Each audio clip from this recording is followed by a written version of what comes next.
all right, so you've got a new idea. You're thinking you want to start a business, you want to start a project, you want to start something new, but you spend all your time thinking about what it could be, where it could go, how big it could grow to, whatever, and actually none of the time actually doing any of the bits to actually start the project. Have you been watching me in secret? Well, I think we're all guilty of it, right? We've all done that. Yeah. I mean, when we said about doing this community, you know, what was one of the things we talked about it for a bit, didn't we? But it was like, well, we better just talk about some stuff, Yeah. and like actually put it out, because otherwise we'll just talk about it forever and ever and ever. So, what is the process really of testing quickly concepts and ideas and failing quickly so you can learn? Okay, so in your opinion, well, fuck it, I've made a few fails, we could say. So I've got a meal prep company now. Yeah. Beforehand, that's been through 3 different names. Yeah. About 10 different menus, lots and lots of different niches I tried to go into, and there's no amount of research on this planet that could show me what was going to work for me and where I live. So, like, I mean, we're in Hull, and I really wanted to do very sort of high protein, gym focused meals. Yeah. And then I tried it for 2 weeks, 3 weeks maybe, and it just wasn't hitting what my previous thing was hitting. So I thought, right, that doesn't work. We've tried that now. There's no point leaving cost in there. Let's pivot. Let's rechange a little bit. Let's try something else. Went into a bit more sort of general population meals, not as crazy macros, but focused on a bit nicer taste. And all of a sudden, that one worked. But that took, I think that was my 11th recipe change on all the food.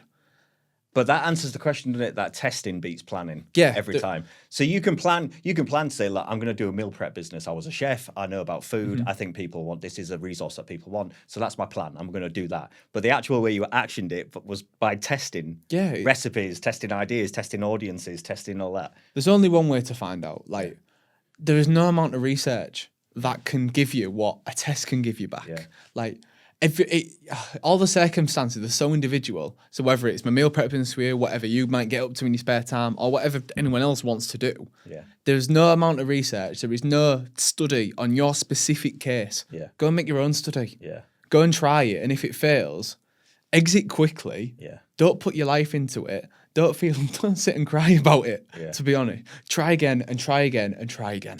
Right. I know this is real cliche, but like... Here we go.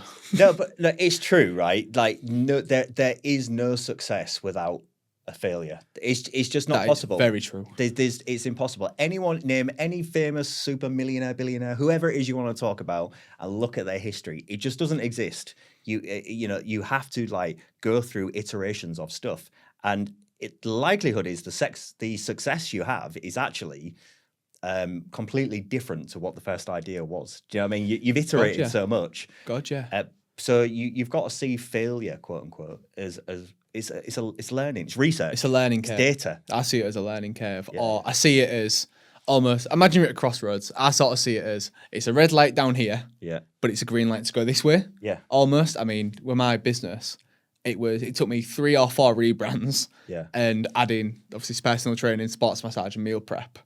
Adding all that together was the only real success I saw, to be honest. Yeah. Was because I was my first brand, my first company. I didn't have a clue. I was 18 and I tried my best. It didn't work, so I thought, right, I enjoyed that. Let's do a little bit of research, nothing crazy, because researching isn't doing the thing. Doing the thing is doing the thing. Exactly. So I did a bit of research, so I learned a little bit, tried again. That works a bit better. Didn't want to go where I wanted it to go. Bit more research, do the thing. And before you know it, I learned just enough through failing, through people sending my meals back saying, this doesn't taste nice. Can you do this? Can you do that? Listen to the people, did my own sort of A/B split testing on everything.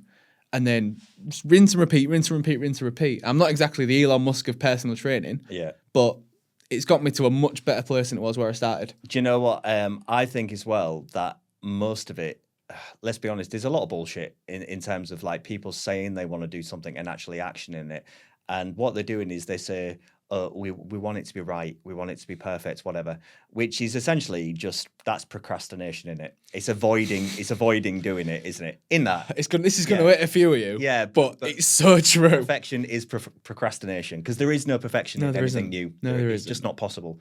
And actually, there's never any perfection, just to be clear, because you're always having to adjust it. But I liked on one of the previous pods we made, you made an analogy where you was talking about like a ship in the ocean, and if they deviated just like 1 degree either way, it would be in another part of the world. You know, it would go in a completely different direction. It's still moving forward, but actually it's iterated where it's going to go through a small shift, through one small shift.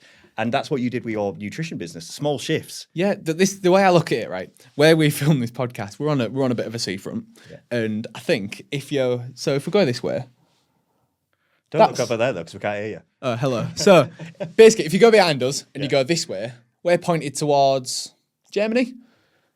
Yeah, well, let's say Europe. Look, we're pointing towards EU that way. Yeah. So if we set our ship that way, we're going to Germany, and if we go like that, all of a sudden we're in Denmark. Yeah. And if picture yourself on a ship on a journey, the earlier you can course correct, the better. So if we realised, crap, we was going the wrong way, a mile in, we can just go, ooh. Yeah. And then we're at the country we want to be to. Yeah. So what are we trying to say? We're trying to say test things. Yeah, like, just do it. Actually start the thing. Whatever it is that you want to do. You want to start a sport, you want to get fit, you want to start a business, you want to become a great artist, you want whatever it is you want to do.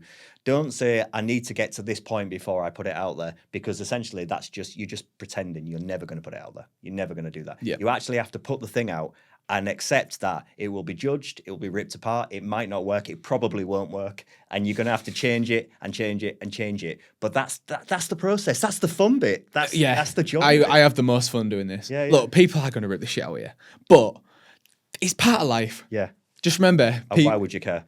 People only punch up, no, they never punch down. Yeah. So if someone's taking the piss, you're doing better. Yeah. So if you want to do something, you actually have to start small, test it. And I can tell you as well from my business experience and all the stuff that I've done with smaller businesses, that process of actually rolling out small pilots as well. So if you've got a new product, a new service, you've got a new thing that you want to offer your customers, whatever that is, you have to start it with like a small. Don't put all your effort and all your don't like turn the other business off. Do you know what I mean? All you're doing is you're putting an egg in a basket and you're saying, let's just roll that out and just see and get feedback on it. See what it does. And you do that at the most accessible point. So we call it a minimum viable product. So what's the minimum amount you can give out that still adds value?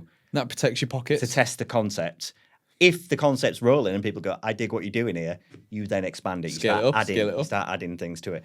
So, I mean, everybody should be doing that. Any good business is doing that. And every successful business, whoever it is you can think of, has gone through that process. Look, Google, for example. Yeah. Do you remember Google Stadia a couple of years ago? No, you say. Well, not many people do because it was a massive flop. Yeah. But it took Google Stadia to do it with cloud gaming. Google Lens, Google Glasses. Bloody Google. Yeah, Google have done so many failures. Yeah. But then every now and again, you get a Gemini. Yeah. You get a Google Photos. You get a Gmail. You've just got to do it. Yeah. You've just got to crack on. Yeah. So small steps, small shifts. That's big wins. Yeah.